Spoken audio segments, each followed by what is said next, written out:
On vous souhaite la bienvenue à ericlatour.com. Dans quelques instants, on vous parle de la Chambre de commerce et de l'industrie du Richelieu qui déménage dans le Vieux-Saint-Jean, qui déménage dans les locaux de Boom FM dans un mode de partage d'espace de type coworking à compter du mois de janvier 2018 au 104 de la rue Richelieu. Mais d'abord, il a voté contre le budget, tout comme tous les membres de l'équipe Fecteau lundi soir dernier. Il est le nouveau conseiller du secteur nord de Iberville et Saint-Athanas et je parle ici de Michel Gendron.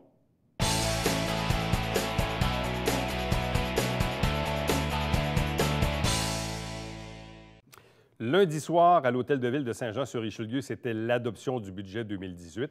Toujours dans un contexte particulier parce que là, on relève d'une élection, il y a un nouveau conseil, il y a un nouveau contexte et les choses arrivent quand même assez rapidement pour l'adoption de ce budget. Un budget qui a été adopté sur division, c'est-à-dire que les 3 conseillers de l'équipe Laplante ont été accompagnés des 3 indépendants. Le maire lui-même a dû trancher en faveur de son propre budget et les 6 membres de l'équipe Fecteau ont voté contre. Parmi ceux-ci, le conseiller, le tout nouveau conseiller du district numéro 3, Iberville, Saint-Athanas-Nord, Michel Gendron, a voté contre. Il est avec nous. Bonsoir et bienvenue.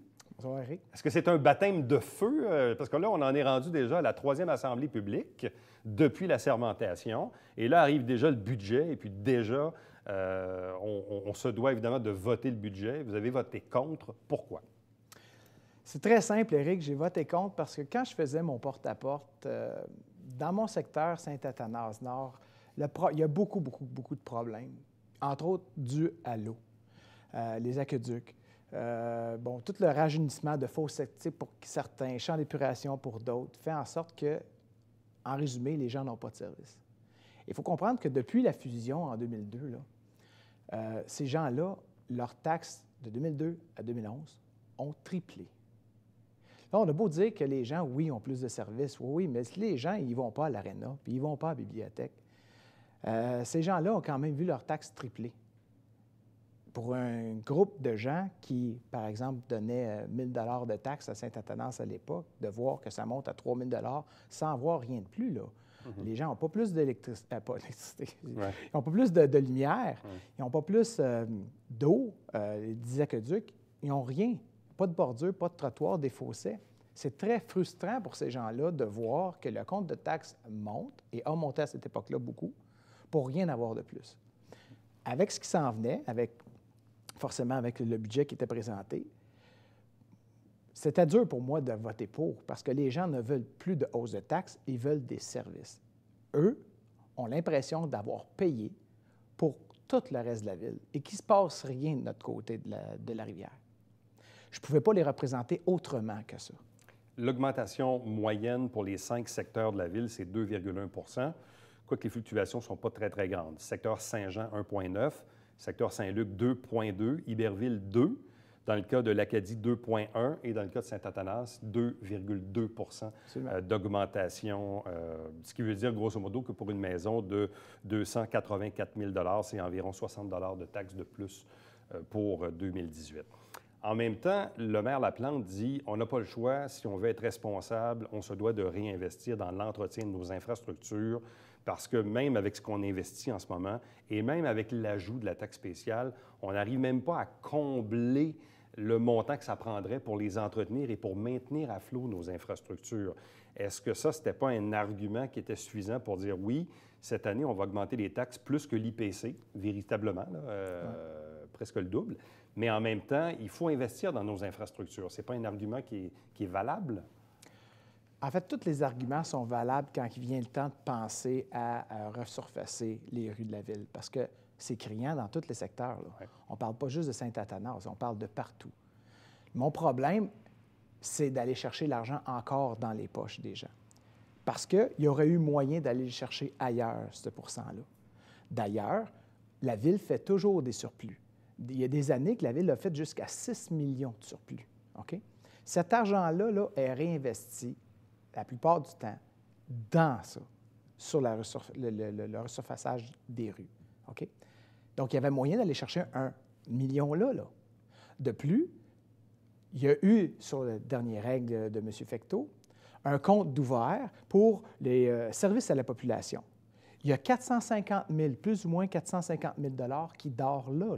Cet argent-là, il faut comprendre que les gens ont déjà payé les taxes. C'est de l'argent de surplus. Pourquoi retaxer des gens qui ont déjà été taxés alors qu'on a l'argent? Il faut juste la redistribuer puis la mettre au bon endroit. Bon, votre collègue Justin Bessette, qui lui représente les citoyens du sud de Saint-Athanas, qui sont aussi sensiblement impactés de la même façon, disait la chose suivante. Bon, quand on a une maison, je paraphrase un peu, mais il disait grosso modo, quand on a une maison, je ne sais pas moi, si le toit coule, bien, on n'a pas le choix cette année, il faut remettre un peu plus d'argent sur le toit parce que ça coule, puis il faut le réparer.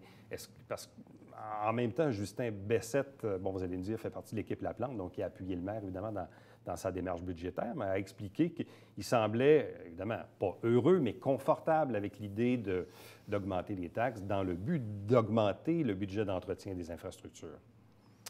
Le problème, encore une fois, c'est qu'on ne sait pas où va aller exactement ce million de dollars-là. Ça ne nous a pas été présenté, ça. On parle de rues, des fois d'infrastructures. C'est large, les infrastructures, là. C'est quoi? C'est les rues, c'est les aqueducs, c'est les vidanges des riverains. C'est quoi exactement, là? On ne sait pas. Donc, comment qu'on peut acquiescer quelque chose quand on ne sait pas trop où ça va aller? Si on avait dit, c'est seulement que le resurfaçage qui devrait être ça en principe, c'est déjà mieux, mais encore là, où? On ne sait pas non plus. Puis évidemment, c'est sûr que les gens de Saint-Athanas, encore une fois, comme j'ai fait l'exercice, j'ai été voir à la ville pour savoir c'est quoi les rues qui étaient projetées pour le 2018. J'en ai 2. Comment je vais justifier ça? C'est sûr qu'en début de mandat, c'est facile. C'est facile pourquoi? Parce que, bon, OK, on est à 4 ans d'une nouvelle élection. Mais moi, je m'en rappelle qu'est-ce que j'ai dit aux riverains et à toute Saint-Athanas quand j'ai été élu. Et je suis fidèle à ma parole. Pour vous, une augmentation de taxes raisonnable, ce serait soldé par une augmentation de combien? Bien, à la base, là, c'était autour de 1,1-1,5 % qui était tout à fait raisonnable. On aurait pu, encore une fois, aller piger dans les surplus de la ville, mettre le million exactement au même endroit. On aurait pu aller piger sur les services, le compte de service à la population, qui est quasiment un demi-million qui est là aussi. On aurait pu ajouter 1,5 million à ça. Et on n'aurait pas touché aux poches des contribuables. Et on aurait eu le même résultat. On serait resté dans une augmentation tout à fait raisonnable. 1,1 à 1,5 %. Absolument. Je comprends que ça peut augmenter. Mais augmenter, puis présenter comme ça elle a été présentée, moi, j'ai été contre, tout simplement. En même temps, ce qui a été particulier, c'était votre réaction, parce que lundi, au Conseil, évidemment, tout le monde s'est exprimé, notamment le conseiller Fontaine, qui est un doyen, qui est là depuis quelques mandats, qui est indépendant, mais qui a appuyé le budget d'Alain Laplante, qui disait, grosso modo, il disait hey, « si moi, dans mon temps, avait fallu que j'appuie pas le premier budget de l'équipe Dolbec, je m'en serais fait parler. » Donc, il vous reprochait à vous, les membres de l'équipe Fecteau, puis entre autres à vous-même, parce que vous êtes un nouveau, de dire comment se fait-il que vous ne donnez pas une chance au maire puis que vous ne l'appuyez pas minimalement dans son premier budget. Il disait, bien, est-ce que c'est l'équipe Fecteau, l'équipe Fecteau-Berthelot?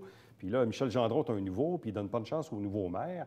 Disons que j'ai cru comprendre que vous avez trouvé le commentaire de Jean Fontaine, disons, limite condescendant. Ah ouais, plutôt condescendant.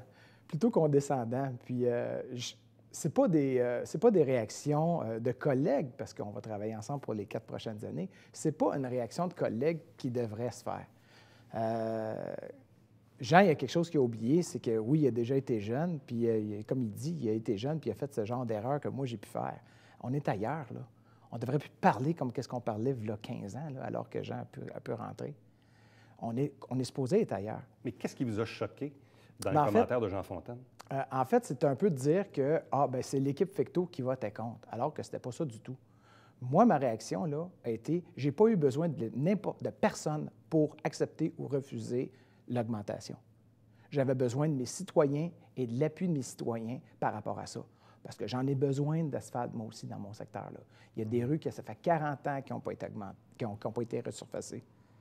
Mais mon problème, c'est qu'on va encore piger dans leurs poches. Alors qu'on pouvait éviter ça. C'est aussi simple que ça. Donc, le commentaire de Jean de dire, je me suis senti, c'est sûr, c'était très condescendant, parce que c'est comme, le petit nouveau qui arrive, on va lui montrer comment ça marche. Non, je m'excuse, là. Ça n'avait aucun rapport, là. Son propos n'avait aucun rapport.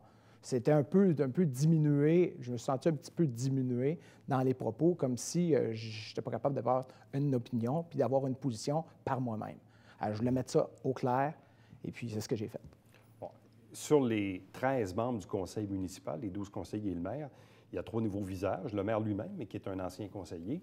Il y a Marilyn Charbonneau et il y a vous-même, le petit nouveau du nord d'Iberville et Saint-Adrien. Comment vous vivez votre adaptation? Quand même assez courte, là, parce que la sermentation, il y a eu l'élection, la campagne électorale et tout ça, arrive la sermentation. Là, on arrive tout près des fêtes, déjà 3 assemblées de terminer, un budget de voter.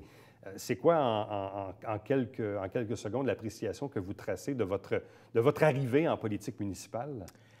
Stéphane Legrand me disait, quand j'ai décidé de me lancer, il dit tu vas voir, Michel, c'est l'université accélérée. Et puis, c'est effectivement le cas. Ça va vite. Et il faut comprendre que la plupart des gens dans ça ont beaucoup d'expérience. Donc, c'est sûr que moi, là, présentement, je carbure à tout ce qu'on peut me donner comme information pour apprendre le plus vite possible. Puis c'est sûr, des gens comme... c'est normal, je vais être plus près de Mme Marcoux, de M. Berthelot, de Mme Poisson et les autres, de certains autres, pour... C'est normal que je sois plus proche. J'ai fait une campagne avec ces gens-là. Vous avez fait équipe avec eux. J'ai fait équipe avec eux. Donc, c'est sûr, quand j'ai des questions, des interrogations, c'est vers ces gens-là que je vais aller me tourner. Mais ça n'empêche pas que je peux avoir mes propres opinions, puis je suis capable de les dire. Hein, fiez-vous sur moi, là. Je vais être capable de les dire tout le long de mon mandat, ça, c'est certain. Et qu'est-ce que vous souhaitez mettre en place comme enjeu en 2018 pour le secteur Saint-Athanas? Qu'est-ce qui urge dans le district numéro 3? C'est une des choses qui vraiment est très importante, c'est au niveau des infrastructures sur le chemin des Patriotes. Ça, c'est quelque chose qui est important. Puis pour ça, on n'aura pas le choix. Il faut avoir l'appui du gouvernement fédéral et du gouvernement provincial. Les gens ne pourront pas d'eux-mêmes payer ces infrastructures-là. Ça va coûter beaucoup trop cher. Certains sont très loin de la route, étant près de la rive. Ça fait en sorte qu'on n'a pas le choix d'avoir un soutien. Puis je vous dirais que ça, c'est vraiment un de mes chevals de bataille qui va être très important pendant les 4 prochaines années. Bon. Comment trouvez-vous la joute politique? Parce que là, vous arrivez dans un terrain aussi où le contexte est particulier, conseil divisé, nouveau maire, minoritaire d'un côté, mais qui réussit à aller chercher sa majorité parfois avec les indépendants. Bref, comment vous trouvez le jeu politique jusqu'ici? Bien, jusqu'à date, je n'ai pas été trop écorché, fait que ça va bien jusque-là. Bon, il y a Jean hier qui a essayé de m'affecter un peu, mais non, j'aime ça. C'est vraiment stimulant. Je le prends vraiment comme une très, très belle expérience. J'ai déjà réglé certains dossiers. Puis je peux vous dire, ça, en soi, c'est tout le temps une petite fierté en soi quand tu peux régler certains dossiers. Ça va vite dans mon cas. Donc, je croise les doigts pour que ça continue. Mais vous avez quand même terminé votre intervention lundi en disant « Jean, tu sais quand même que je t'aime pareil. » Bien, absolument. C'est un peu un match de hockey. Hein? C'est un peu un match de hockey. On est là, tout le monde veut gagner. On joue du coude, on tire la couverte, on se donne des coups de bâton, mais en bout de ligne, on va se donner la main pareil, puis on va passer au prochain match. Donc, j'en veux pas à Jean, personnellement. Ça faisait partie de la game d'hier. Est-ce que c'est le petit nouveau qui veut prendre sa place? Ah, ça, c'est sûr que le petit nouveau, il n'en laissera pas passer gros. Michel Gendron, merci beaucoup. Bon mandat. Merci. Reste avec nous, puisqu'au retour, on reçoit le directeur général de la Chambre de commerce et de l'industrie du Richelieu, Stéphane Legrand, puisque la Chambre déménage ici même dans le Vieux-Saint-Jean.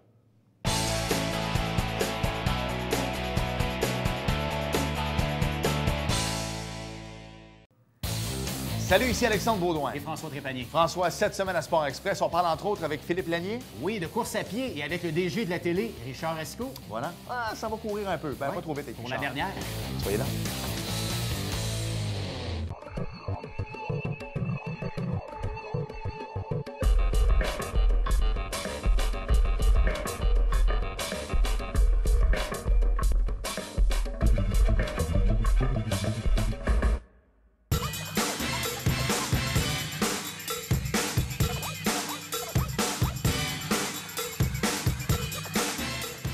Dimanche, 9h30, Télé Bingo, on vous attend.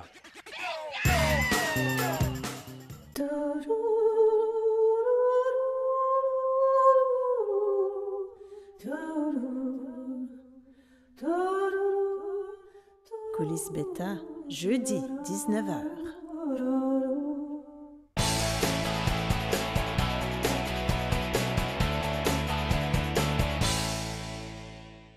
La Chambre de commerce et de l'industrie du Haut-Richelieu va traverser la rivière vers l'ouest pour s'installer ici même dans le Vieux-Saint-Jean, à l'intersection des rues Saint-Georges et Richelieu, plus précisément au 104 de la rue Richelieu, à même les locaux de la station de radio Boom FM. Stéphane Legrand, directeur général, est avec nous. Bonsoir et bienvenue. Bonsoir, M. Latour. Bon, bien, bienvenue chez nous. Effectivement, bonjour voisins. Bonjour voisins. Ou coloc, je ne sais pas. Là. Bon, évidemment, il faut quand même ouvrir la parenthèse parce qu'évidemment, les gens le savent déjà pas mal, mais depuis fin juin, j'assume maintenant la direction des stations de radio à Saint-Jean et Saint-Hyacinthe, dont ici Boom 104.1. Évidemment, donc, c'est un dossier qu'on a eu à travailler ensemble, Stéphane et moi, mais je vais commencer quand même par poser une première question. Pourquoi la Chambre de commerce souhaitait-elle venir s'établir ici, dans le Vieux-Saint-Jean? Bien, le premier constat, c'était qu'on manquait d'espace où on était actuellement.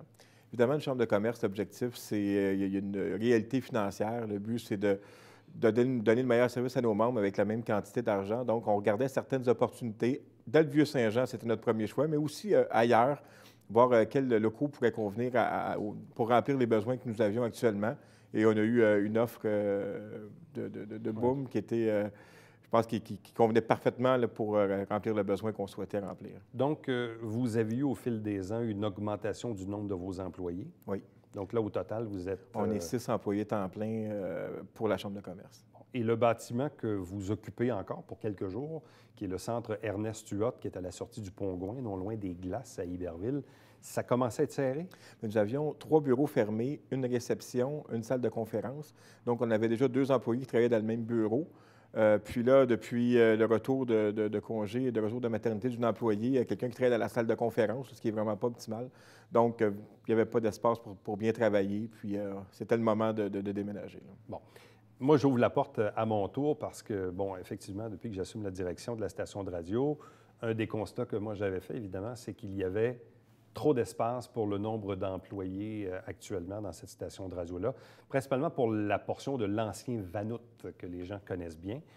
En 2011, la station de radio s'était agrandie, mais c'était à une autre époque avec d'autres besoins. Les besoins ont changé avec le temps, si bien qu'on a tendu la main donc, à la Chambre de commerce. En fait, c'était très drôle parce qu'il faut vraiment compter l'anecdote. Oui. Stéphane et moi, on s'est croisés au Festival de Montgolfière il y a quelques mois, en fait. Oui. Je pense que c'était même un mercredi où je disais à Stéphane, si parfois tu connais une entreprise qui a 5-6 employés qui aurait de l'intérêt, je serais peut-être ouvert à sous-louer. Et Stéphane de me dire, bien, nous autres. On est présents. Puis c'est tellement un endroit exceptionnel pour nous, cœur du centre-ville, près des partenaires économiques, près du conseil économique, société de développement, tourisme, à côté d'un partenaire de choix qui est de la station locale, Boom. Donc, vraiment, c'est un mix incroyable. Bon, parce que ça, c'est l'autre chose aussi. Quand on se promène un peu à travers, notamment les États-Unis, hein, et on arrive dans un centre-ville, dans un vieux, dans le vieux d'une ville, souvent, on va voir les bureaux de la Chambre de commerce qui sont à proximité. Les bureaux ont pignon sur rue. Ce qui n'était pas notre cas, nous, ici. Bon, vous étiez dans le vieux Iberville, mais quand même pas dans un secteur où il y a beaucoup de commerce de détail nécessairement, ou même dans les années où la Chambre a été logée, je pense, au Bougainvilliers. Oui. La Chambre a été logée à une autre époque à la gare, a été logée sur la rue Laurier. Bref, la Chambre s'est promenée un peu. Oui, mais là, je vous dirais que je pense que pour la première fois, pignon sur rue, sur une rue commerciale, on va pouvoir s'afficher, montrer nos couleurs, être dans le feu de l'action. Là, on parle de la Boom de l'été qui va probablement être reconduite, oui. Mais on va être à côté du site du Vieux-Saint-Jean. Si on veut faire des activités dans le Vieux, bien, ça va être le moment de le faire. On fait des activités partout en région. Mais là, je pense qu'on vient vraiment d'arriver à un endroit qui est exceptionnel pour nos besoins. Là. Donc, pour vous, plus d'espace. On se rapproche du Vieux-Saint-Jean, on se rapproche des intervenants socio-économiques, parce qu'il n'y avait pas aussi dans l'air un projet, ou en fait un souhait. Je pense que le souhait de tout le monde, c'était de voir la Chambre de commerce, la Société de développement, le Conseil économique, bref, de voir ces organismes-là travailler dans une proximité physique plus importante. Bien, il y avait le guichet unique, qui est un projet là, de la dernière année. Ça fait même depuis plusieurs années qu'on en parle. Ça venait d'une consultation de la Chambre de commerce, du Centre d'aide aux entreprises puis du Conseil économique. On avait demandé aux acteurs du milieu qu'est-ce qui manque, puis les gens nous avaient dit que ça prendrait un guichet unique, un endroit où, quand on veut faire un investissement, on a un projet, donc une porte ou cogner, où là, on prend en charge, donc, depuis un an, on travaillait fort pour que ça arrive, que physiquement, on soit réunis dans un même endroit. Ça demeure des dossiers qui sont assez compliqués parce qu'il y a plusieurs intervenants, on a des besoins qui sont parfois différents. Par contre, ça ne nous empêche pas, parce que là, je vous dirais que sans avoir un vrai guichet unique, on se rapproche dangereusement parce que dans le même bâtiment où on est, on a le député provincial qui est là, Dave Turcotte. On a le conseil économique. À quelques coins de rue, on a la Société de développement tourisme. Donc, on sent quand même qu'il y a un lien de proximité. Et je pense que de nos bureaux, avec Internet aujourd'hui, il y a quand même une facilité de travailler facilement, même si on n'est pas nécessairement dans les mêmes locaux. Bon.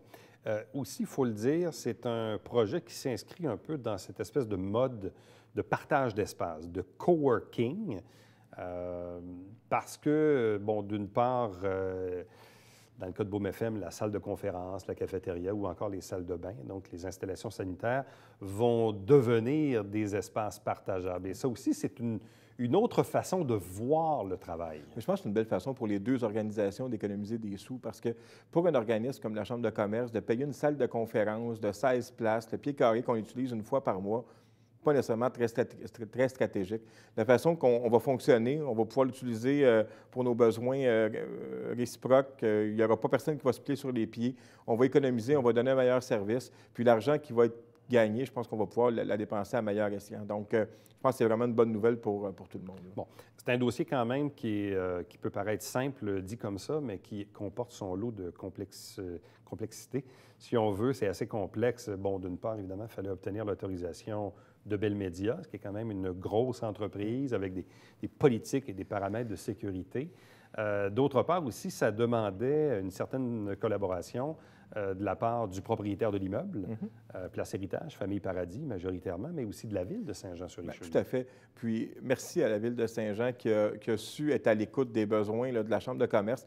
Je pense que depuis plusieurs années, la Chambre existe depuis 100 ans, on fait des efforts pour dynamiser l'économie régionale. On avait un bail avec la Ville, bail où il y a une résolution, on a mis fin au 1er janvier prochain. Donc, il y aurait pu avoir pénalité, on aurait pu ne pas casser le bail, il y aurait pu avoir ça aurait pu être un dossier beaucoup plus complexe qu'actuellement.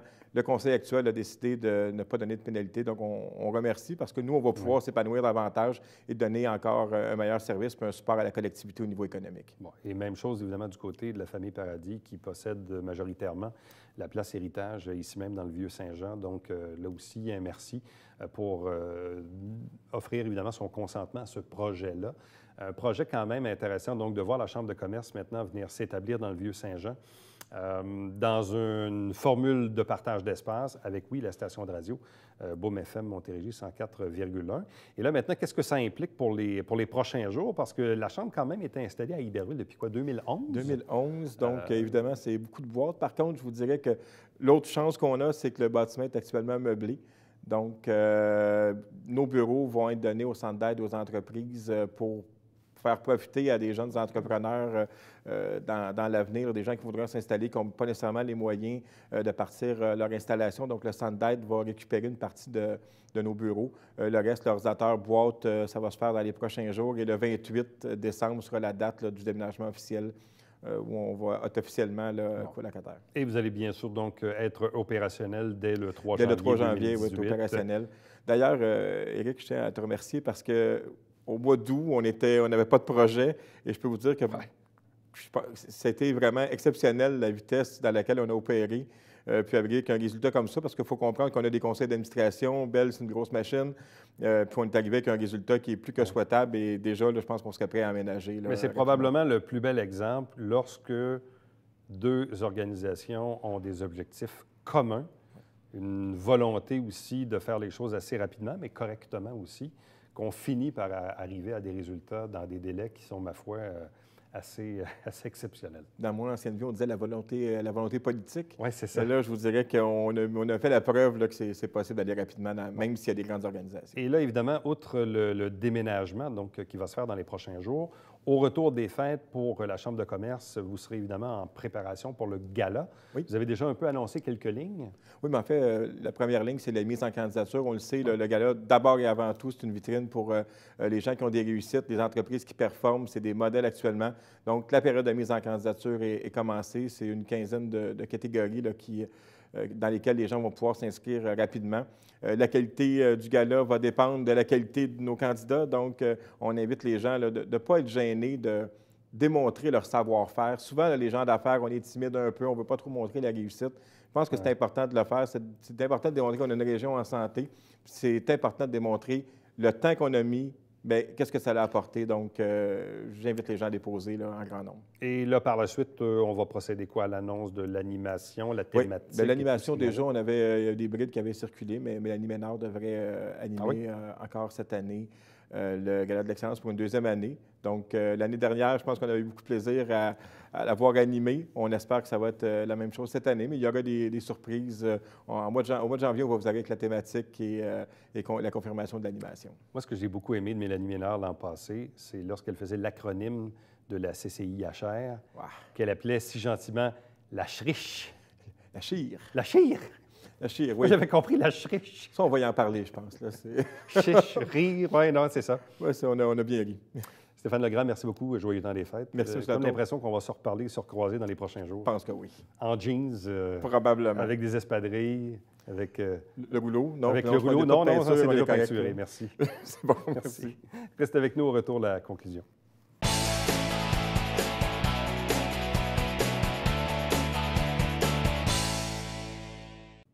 N'oubliez pas que le 25 décembre et le 1er janvier, le transport collectif à Saint-Jean-sur-Richelieu est totalement gratuit.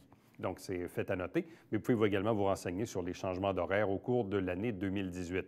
Notez notre prochain rendez-vous pour ericlatour.com, c'est bien sûr demain. Bye-bye.